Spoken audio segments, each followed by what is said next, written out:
Trump की चापलूसी करता मुनीर फंस गया है, पीएम मोदी फोड़ने को तैयार, उधर पाकिस्तान के सैनिक ही गायब हो गए क्या?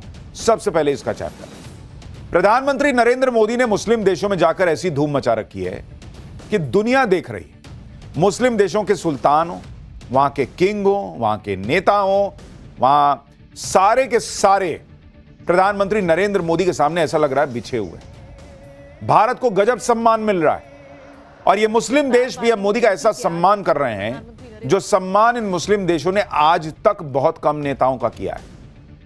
कोई अपना सर्वोच्च नागरिक सम्मान दे रहा है, कोई अपनी संसद में बुला रहा है, कोई खुद गाड़ी ड्राइव करके पर्सनल कार में लेकर जा रहा है घुमाने के लिए। सोचिए, यहां भारत में मुसलमानों को लेकर नरेंद्र मोदी के खिलाफ ऐसा माहौल बनाया जाता है कि बाप रे बाप, कितना मुसलमान से नफरत करते हैं। वहां देखिए मुस्लिम देश बिछे जा रहे हैं, वहां खुद मुस्लिम देश नरेंद्र मोदी का गजब सम्मान कर रहे हैं। लेकिन आप यह भी सोचिए कि जो पाकिस्तान मुसलमानों का ठेकेदार बनता है, वो पाकिस्तान कभी सपने में भी इस तरह के सम्मान के बारे में सोच सकता है क्या? जिस तरह का सम्मान पीएम मोदी का मुस्लिम देशों में हो रहा है, क्योंकि मुस्लिम देशों में पाकिस्तान को तो की इज्जत तो दो कौड़ी की है। मुस्लिम ब्रदरहुड के नाम पे लोग थोड़ा बहुत देख लेते हैं, चल भाई है, लेकिन जो पाकिस्तान की हैसियत है उसको कोई इज्जत देगा नहीं। भिखारी समझकर पाकिस्तान को वहां से भगा दिया जाता है। लोग पहले ही कह चुके हैं कि भाई कितना इसको कर्जा देंगे। लेकिन अब तो पाकिस्तान के लिए और बड़ी आफत आने वाली है। आज आपको बताऊंगा कि पाकिस्तान को ठोकने के लिए क्या पीएम मोदी मुस्लिम देशों का यह दौरा कर रहे हैं, कोई बड़ी बड़ी डील करा रहे हैं। मुस्लिम देशों में पीएम मोदी के दौरे पर और क्या क्या गजब हो रहा है। आपको यह भी बताऊंगा कि मुस्लिम देशों में भिखमंगे का टैग लगवा चुका पाकिस्तान जब ट्रंप की तलवे चाटने में बिजी है, तो कैसे मुनीर इसमें भी फंस गया है, कैसे पाकिस्तान के सैनिक गायब हो गए। लेकिन मुस्लिम देशों के दौरे पर गए हुए पीएम मोदी की टाइमिंग भी बहुत इंपॉर्टेंट है। अभी ही क्यों गए, वहां क्या हो रहा है और क्यों ये मुनीर का, शहबाज शरीफ का तनाव बढ़ाने वाला दौरा है, सबसे पहले इसकी एक झलक देखिए, फिर एक एक चीज विस्तार से बता दूं।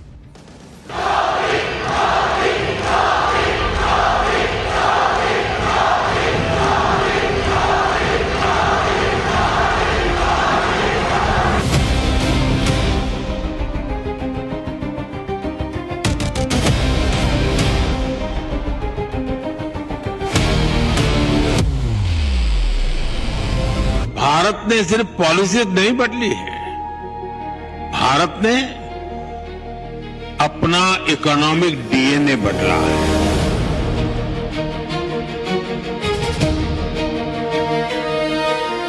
अब हम मैन्युफैक्चरिंग को आईटी की ताकत के साथ जोड़ रहे हैं और इसके पीछे की सोच वसुधैव कुटुंबकम से ही प्रेरित है।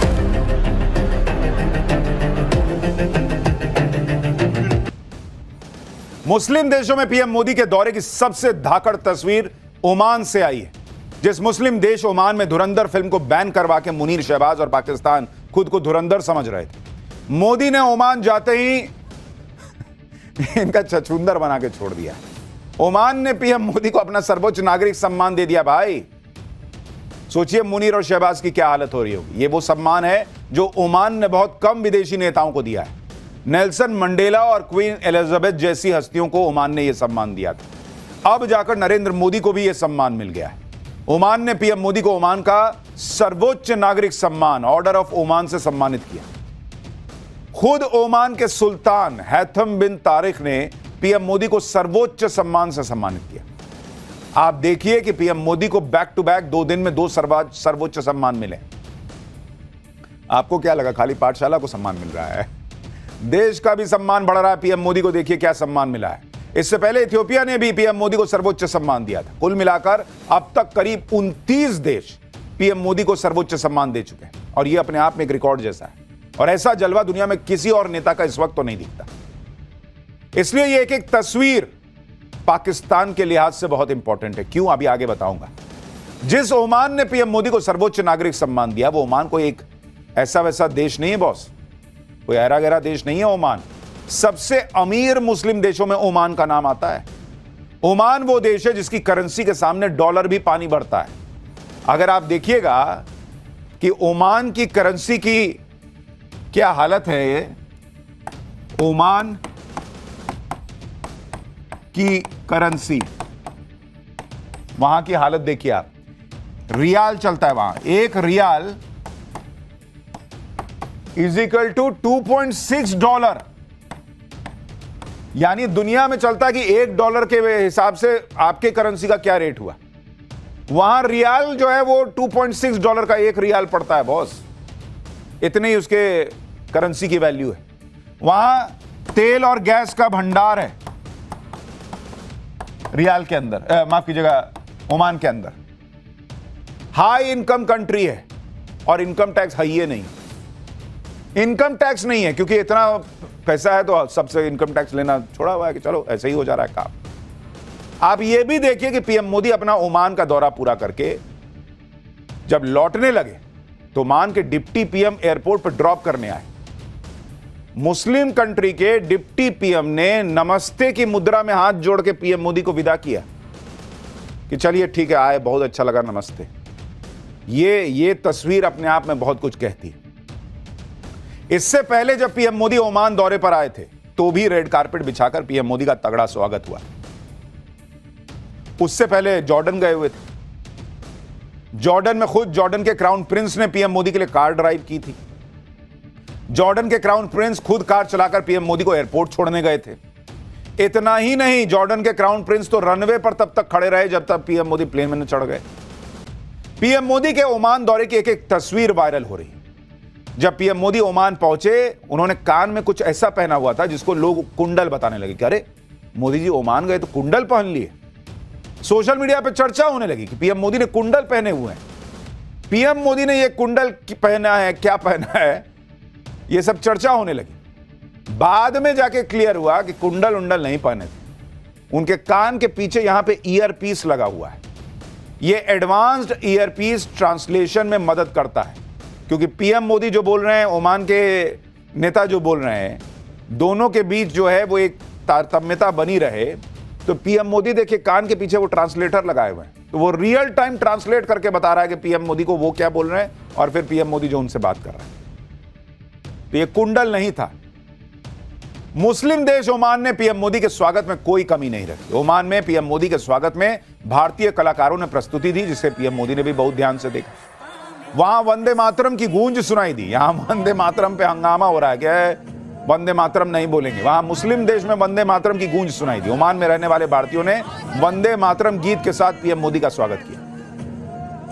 पीएम मोदी जब ओमान में भारतीय समुदाय से मिले तो वहां मोदी मोदी के नारे भी लगने लगे। देखिए क्या हुआ।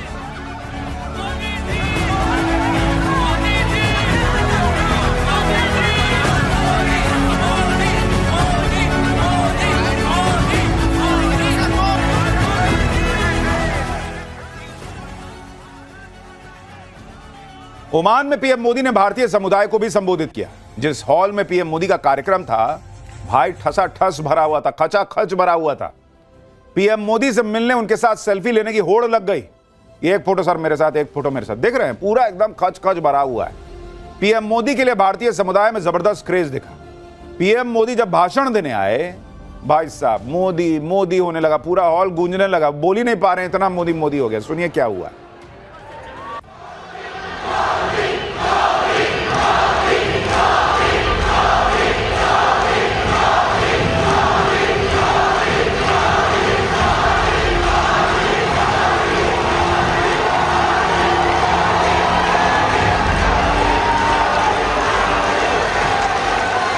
नमस्ते। मुस्लिम देश ओमान में मोदी मोदी गूंज रहा है। यह सुनकर पाकिस्तान के कान से तो धुआं ही फेंकेगा, क्योंकि पाकिस्तान के नेता जब इन मुस्लिम देशों में जाते हैं तो उनकी दो कौड़ी की इज्जत नहीं होती। दूसरी तरफ पीएम मोदी ने भारत को ऐसा पावर हाउस बनाकर रखा हुआ है कि मुस्लिम देश भी भारत की आर्थिक तरक्की से जुड़ रहे हैं। और ओमान, मैंने आपको बताया ना कि पूरा संपन्न देश है, फिर भी उसको पता है कि भविष्य भारत का है। भारत से जुड़ना ओमान के लिए भी फायदेमंद है। भारत ओमान बिजनेस फोरम को संबोधित करते हुए पीएम मोदी ने भी भारत की रॉकेट की रफ्तार से आगे बढ़ती अर्थव्यवस्था का जिक्र किया। उन्होंने इशारों में राहुल गांधी को जवाब दे दिया, जो जर्मनी से भारत की अर्थव्यवस्था की खामियां गिना रहे हैं, झूठे गिना रहे हैं। सुनिए पीएम मोदी ने देश के इकोनॉमिक डीएनए को बदलने की बात कहकर ओमान से कैसे राहुल गांधी को जर्मनी में समझा दिया कि जो बोल रहे हैं उसका कोई मतलब है आपका, राहुल जी। सुनिए। लोग अक्सर पूछते हैं कि दुनिया में इतनी अनिश्चितता है, ग्लोबल इकोनॉमी भी मुश्किलों में है, तो ऐसे में भारत 8% से अधिक की ग्रोथ कैसे अचीव कर रहा है? मैं आपको इसका बड़ा रीजन बताता हूं। असल में बीते 11 वर्षों के दौरान भारत ने सिर्फ पॉलिसी नहीं बदली है, भारत ने अपना इकोनॉमिक डीएनए बदला है।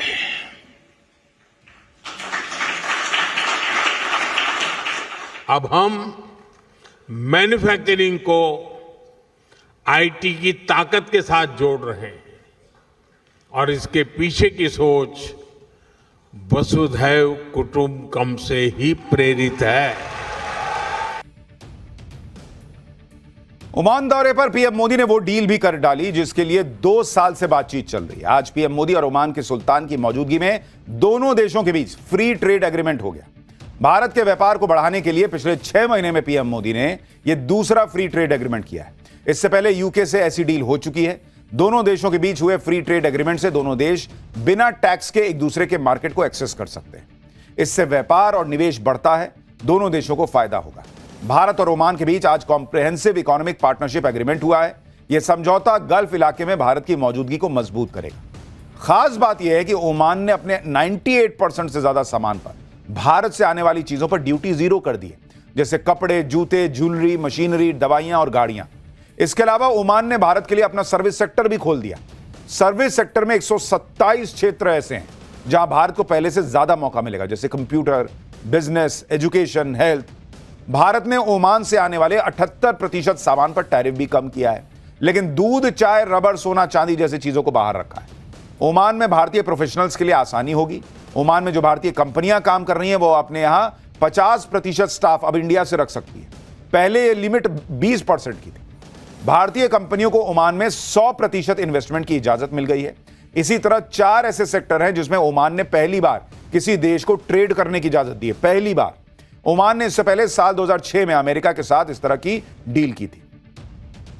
आप यह भी देखिए कि ओमान के साथ पीएम मोदी ने जो डील की उसमें भारत के किसान और छोटे व्यापारियों के हितों की रक्षा के लिए इस डील से कुछ सेक्टर्स को बाहर रखा गया। इसमें agriculture product, dairy items, gold, silver, footwear, खेल का सामान सब शामिल है कि भाई इसमें नहीं घुसिए आप। यह हमारे लिए भी जरूरी है और जो खाने पीने की चीजें हैं वो हमारे किसान के लिए जरूरी है। इन सेक्टर्स में कोई ड्यूटी कंसेशन नहीं दिया भारत ने, यानी इन सेक्टर्स में घरेलू उत्पादों को बचाने के लिए इसे फ्री ट्रेड एग्रीमेंट से बाहर रखा गया और ऐसा भारत ने अपनी शर्तों पर किया, बिना ओमान को कोई कंसेशन दिए हुए। इसके अलावा ओमान ने भारत को मार्बल के मामले में बड़ी छूट दी। एक्सपोर्ट बैन के बावजूद भारतीय कंपनियों को ओमान ने यह छूट दी है कि वो ओमान से मार्बल ब्लॉक्स मंगवाकर खरीद सकते हैं। यानी भारत ने ओमान के साथ अपनी शर्तों पर डील की। जो राहुल गांधी कहते हैं ना कि भाई अरे नरेंद्र मोदी और डोनाल्ड ट्रंप की डील नहीं हो रही, या ट्रंप जो अपने हिसाब से चीजें करा ले रहे हैं। भाई ट्रंप हो चाहे ओमान हो, नरेंद्र मोदी अपने हिसाब से, अपने देश के हित के हिसाब से चलते हैं और इसलिए एग्रीकल्चर प्रोडक्ट से कोई समझौता नहीं किया। इसी बात पर अमेरिका के साथ भी ट्रेड डील फंसी हुई। अमेरिका चाहता है पीएम मोदी बिना कोई इंपोर्ट ड्यूटी लगाए अमेरिका के एग्रीकल्चर प्रोडक्ट्स को भारत में बिकने दें, लेकिन अगर ऐसा होगा तो हमारे किसानों को नुकसान होगा और इसीलिए पीएम मोदी अड़े हुए हैं कि ना, ये नहीं हो सकता, ये नहीं होगा, आगे की बात करो। ओमान के साथ डील में भी पीएम मोदी ने यह बता दिया कि भारत अपनी शर्तों पर डील करता है। दूसरी तरफ अमेरिकी राष्ट्रपति डोनाल्ड ट्रंप भारत पर टैरिफ लगाकर सोच रहे थे कि वो भारत का बड़ा नुकसान कर देंगे, लेकिन अमेरिकी मार्केट की भरपाई के लिए पीएम मोदी लगातार दूसरे देशों से ताबड़तोड़ डील कर रहे हैं। अभी न्यूजीलैंड, यूरोपीय यूनियन, चिली, पेरू, इजराइल के साथ फ्री ट्रेड एग्रीमेंट पर बात चल रही। ओमान से हो ही गया, यूके से हो ही गया। यानी जितना अपना मार्केट खोलना है खोल लो। तो वो कहते हैं ना, अंग्रेजी में एक कहावत है, ब्लेसिंग इन डिस्गाइज। ट्रंप ने जो किया हमारा नुकसान तो नहीं किया, हमारे मार्केट और फैला दिए, हमारे व्यापारियों का और फायदा करा दिया कि जाओ ये भी मार्केट है वो भी मार्केट है। ओमान के साथ हुए फ्री ट्रेड एग्रीमेंट में पहली बार भारत की पारंपरिक दवाओं को भी शामिल किया गया। इससे भारत में जो पारंपरिक दवाओं से जुड़े आयुष प्रोडक्ट्स हैं उसकी पहुंच गल्फ देशों तक बढ़ेगी। यह पहली बार है कि जब भारत की ट्रेडिशनल मेडिसिन को व्यापारिक समझौते में शामिल किया गया है। इधर पीएम मोदी मुस्लिम देशों के साथ बड़ी बड़ी डील निपटा रहे हैं, उधर पाकिस्तान का मुनीर ट्रंप और मुस्लिम देशों के बीच फंस गया है। ट्रंप की चापलूसी के चक्कर में मुनीर ऐसा फंसा है कि अगर अमेरिकी राष्ट्रपति को हां बोला तो पाकिस्तान में गृह युद्ध हो सकता है, अगर अमेरिका को ना बोला तो ट्रंप जो है वो छोड़ेंगे नहीं। इसलिए खबर है कि जल्दी ही मुनीर भागा भागा अमेरिका जा सकता है राष्ट्रपति ट्रंप से मिलने। दरअसल डोनाल्ड ट्रंप को खुश करने के चक्कर में और मुस्लिम देशों का रहनुमा बनने के चक्कर में पाकिस्तान ट्रंप के गाजा पीस प्रोसेस का हिस्सा तो बन गया, लेकिन इससे मुनीर ने खुद को फंसा लिया, क्योंकि 2 साल की लड़ाई में इजराइल ने गाजा को खंडर बना के छोड़ दिया है। फिर डोनाल्ड ट्रंप ने गाजा के लिए एक 20 पॉइंट का पीस प्लान तैयार किया। इस प्लान के मुताबिक मुस्लिम देशों के सैनिकों को गाजा भेजने का प्रस्ताव है और इन देशों में पाकिस्तान भी शामिल है। ऐसी खबरें हैं कि कुछ हफ्तों में मुनीर डोनाल्ड ट्रंप से मिलने फिर अमेरिका जा सकता है। यह 6 महीने में दोनों की तीसरी मुलाकात होगी। वैसे तो ट्रंप से मिलना मुनीर के लिए किसी लॉटरी लगने जैसा ही है, लेकिन इस बार की मुलाकात में मुनीर बुरी तरह फंस जाएगा, क्योंकि ऐसी संभावना है कि इस मुलाकात में गाजा पर बात हो सकती है। संभव है कि राष्ट्रपति डोनाल्ड ट्रंप से मुलाकात में मुनीर को गाजा में पाकिस्तान की फौज भेजने के लिए कह दिया जाए। अब डोनाल्ड ट्रंप चाहेंगे तो मुनीर कैसे इनकार कर सकता है? मुनीर को भी अपनी सेना गाजा में भेजनी पड़ेगी, लेकिन इससे मुनीर कैसे फंस जाएगा उसका ट्रेलर देखिए। ये तस्वीरें ज्यादा पुरानी नहीं है। इसी साल अक्टूबर में लाहौर से लेकर मुरीद तक भयंकर बवाल हो चुका है। पाकिस्तान में कट्टरपंथी लब्बैक वाली जमात ने पाकिस्तान की सेना के खिलाफ मोर्चा खोल दिया था। पाकिस्तान के फौजी ठिकानों पर आग लगा दी थी। इस्लामाबाद से रावलपिंडी तक जबरदस्त कोहराम मचा था। आशंका जताई जा रही है कि पाकिस्तान में एक बार फिर ऐसा ही होगा। ऐसा क्या, इससे भी भीषण बवाल हो सकता है कहा जा रहा है। और अगर पाकिस्तान की फौज गाजा में पहुंचती है तो पाकिस्तान में गृह युद्ध तय माना जा रहा है। अगर पाकिस्तान फौज भेजने से इंकार करता है तो अमेरिका पाकिस्तान को फूटी कौड़ी नहीं देने वाला। पाकिस्तान को अमेरिका से मिलने वाली हर मदद पर ट्रंप ताला लगा सकते हैं। सुनिए कैसे पाकिस्तान में एक्सपर्ट भी मुनीर पर भड़के हुए हैं। फिर आपको बताता हूं कि पीएम मोदी ये जो मुस्लिम देश गए हैं उससे भी पाकिस्तान क्यों तनाव में है। यानी मुनीर अपनी ही चाल में फंस गया है। ऐसी ही गलती मुनीर ने ऑपरेशन सिंदूर के वक्त भी की थी। भारत से युद्ध में हारने के बाद भी उसकी अकल ठिकाने नहीं आई। और अब देखिए नरेंद्र मोदी जिस तरीके से मुस्लिम देशों में जा रहे हैं, वहां से शानदार रिलेशनशिप बन रही है। पाकिस्तान को तो यही भरोसा रहता है ना कि कुछ होगा तो यही मुस्लिम ब्रदरहुड के नाम पर ये मुस्लिम देश बचाने आएंगे। नरेंद्र मोदी का ये दौरा, उसकी टाइमिंग बहुत इंपॉर्टेंट है बॉस, क्योंकि कहा जा रहा है कि ऑपरेशन सिंदूर 2 कभी भी हो सकता है। ऐसे में मुस्लिम देशों में भी भारत का इस तरह से कनेक्ट बढ़ाना, उनसे ये दोस्ती दिखना, पाकिस्तान को मैसेज है कि इस बार कोई बचाने नहीं आएगा। और अब तो पाकिस्तान के सैनिक अगर गाजा चले गए तो जब यहां सैनिक थे तभी कुछ नहीं कर पाए, जब सैनिक और कम हो जाएंगे तो सोचिए क्या होगी हालत पाकिस्तान की। लेकिन यह सुधरने वाला देश है। भारत से युद्ध में हारने के बाद भी शहबाज शरीफ और मुनीर पाकिस्तान की फर्जी जीत का जश्न मना रहे थे, लेकिन अब यही फर्जी जश्न पाकिस्तान के लिए गले की फांस बन गया है। शहबाज शरीफ कितना झूठा आदमी है, मैं आपको उसका सबूत देता हूं। उसकी फर्जी कहानी के आंकड़े आपस में टकरा रहे हैं। शहबाज शरीफ ने फिर दावा कर दिया है कि पाकिस्तान से संघर्ष में उसने भारत के 6 लड़ाकू विमान गिराए थे। इससे पहले यूएन में बोला था कि 7 गिराए थे। संसद में बोला था कि 5 भारत के विमान गिराए थे, भारत के 5 विमान गिराए थे। अब पहले तो उक्का बुक्का 3 तड़ोक्का करके तय कर लो कि 5 गिराए हो कि 6 गिराए हो कि 7 गिराए हो। कितना गिराए हो पहले तय तो करो। झूठ बोलने के साथ देखिए दिक्कत ये याद नहीं रहता है। तो कभी बोल रहा है 5 विमान गिराए भारत के, कभी कह रहा 6, कभी 7। देखिए क्या हालत हो गई इसकी। भाई जब झूठ ही बोलना है तो 5, 6, 7 क्या करो, 25, 30 बोल दो। उसमें इतना कंजूसी क्या करो, झूठ में भी कंजूसी। और तुम्हारे यहां की पब्लिक भी वैसे ही है, दिमाग से पैदल, उस मान ही लेगी, ताली मारी देगी। तो 25 बोलो, सीधा एक काम करो, नक्की करो 25 पे बोलोगे। 25 विमान भारत के गिरा दिए। इधर मुनीर फंसा हुआ है, उधर पीएम मोदी पाकिस्तान को फोड़ने के लिए लगातार तैयारी तेज कर रहे हैं। बॉर्डर पर भारतीय सेना अपनी तैयारियों को और धार दे रही है। आप देखिए कि जम्मू कश्मीर में एक खास ट्रेन से सेना के टैंक और आर्मी ट्रक जो है वो कश्मीर लाए गए हैं। सेना ने बताया कि ट्रेन के जरिए टैंक, तोप सफलतापूर्वक अनंतनाग तक लाए गए हैं। यह सेना के लिए एक अहम लॉजिस्टिक उपलब्धि है। घाटी तक आसानी से ये पहुंच पा रहे हैं। तो जो लोग पूछते थे कि अरे वहां घाटी में इतने सालों बाद रेलवे लाइन बन गई तो क्या हुआ, ये हुआ बॉस। और हमने आपको तब भी कहा था कि पाकिस्तान के लिए मुश्किल बढ़ जाएगी, क्योंकि अब ट्रेन से एकदम खटाखट मामला पहुंच रहा है। अब ये क्यों पहुंच रहा है ये तो मुनीर भी समझ रहा होगा। भारत से भिड़कर पाकिस्तान का जो हाल हो रहा है वो तो दुनिया देख रही है, लेकिन इससे बांग्लादेश की अकल ठिकाने नहीं लग रही। बांग्लादेश कुछ ना सीख रहा। बांग्लादेश में एंटी इंडिया नैरेटिव अभी खतरनाक होता जा रहा है। लगातार 2 दिन से बांग्लादेश की सड़कों पर भारत के खिलाफ प्रदर्शन हो रहे हैं। ये प्रदर्शन इतने उग्र हो गए कि बांग्लादेश में इंडियन वीजा एप्लीकेशन सेंटर पर ताला लगाना पड़ा। बुधवार को तो उग्र भीड़ ढाका में भारतीय उच्चायोग की तरफ मार्च करने लगी। पुलिस ने बैरिकेड लगाए तो ये उग्र भीड़ जो है वो बैरिकेड तोड़ने लगी। देखिए कैसा वहां ढाका में तमाशा हो रहा है।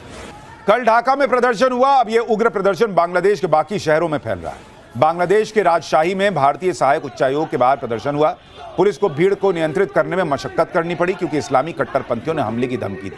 भारत के खिलाफ यह प्रदर्शन जुलाई ओइकिया यानी जुलाई एकता के बैनर के तले हो रहा है। मार्च में एंटी इंडिया नारे लगाए गए।